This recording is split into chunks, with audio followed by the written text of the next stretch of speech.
Okay, we're going to talk about one of my favorite topics, which is normal improvement. How do kids improve normally? And it's extremely difficult because there's nothing normal about youth basketball these days. There's nothing normal about it. It's very difficult to just try to improve gradually in a normal manner. So I'm going to briefly read a quote. This is Coach Wooden's book, iconic book, They Call Me Coach. Highly encouraged reading. It's just one of the greatest sports books ever written. The number of athletes in this book from other sports, baseball, football, soccer, who make it into this book, who comment on Coach Wooden's teachings is extraordinary. You should check it out. It's a great book.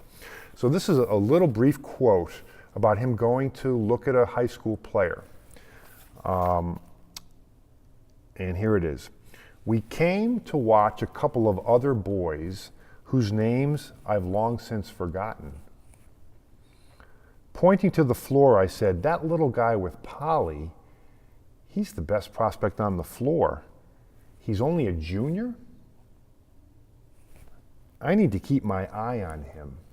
If he grows a little and shows normal improvement, he could be very good. That guy was Gail Goodrich. Those of you that know basketball in the 60s, 70s, and even into the 80s, Goodrich is one of the top 50 players of all time, was one of UCLA's best players.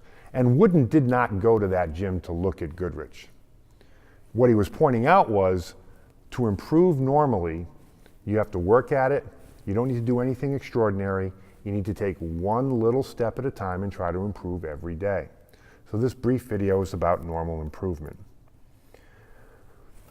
There's something in mathematics known as the order of operations.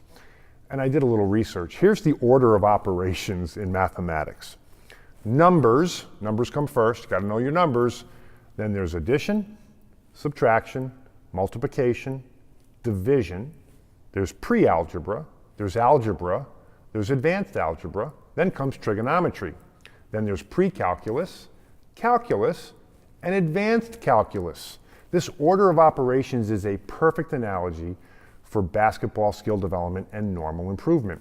We've got kids who are very good at multiplying and dividing, and they might even be in pre-algebra and understand that. All of a sudden, they want to leap ahead to calculus. What do you think is going to happen? They're going to fail. It's identical in basketball. You've got kids, and this is something that I'm trying to understand, and I'm beginning to understand it. We have almost 100 kids at the collegiate level, yet when we have players in 6th grade, 7th grade, 8th grade, even into 9th grade, we begin to lose some of these players. Some of these players who have achieved and they're playing varsity as freshmen, or they're playing JV as freshmen, or they're the best players on their team. We have many of these kids in the area. They quit coming to basics. Now, why is that? It's because I think they feel, and their parents may feel, that they need to branch out, open their wings, and go see how they are against competition in Detroit or Chicago or wherever. There's some merit in that. But if they don't have sharp, repeatable skills, and most importantly, do they think properly? This is something Basics is known for. We develop mentally tough players. These kids would be far better served, almost universally, to stick with this model and keep working. All that matters to us, really, is what happens in November. All the stuff that occurs in the spring and the summer is meaningless. It's just preparation for November, which is when the basketball season begins. So we highly encourage you to consider Basics. We're very good at helping players improve normally. We're patient, we're fair, we're firm, and thank you for listening.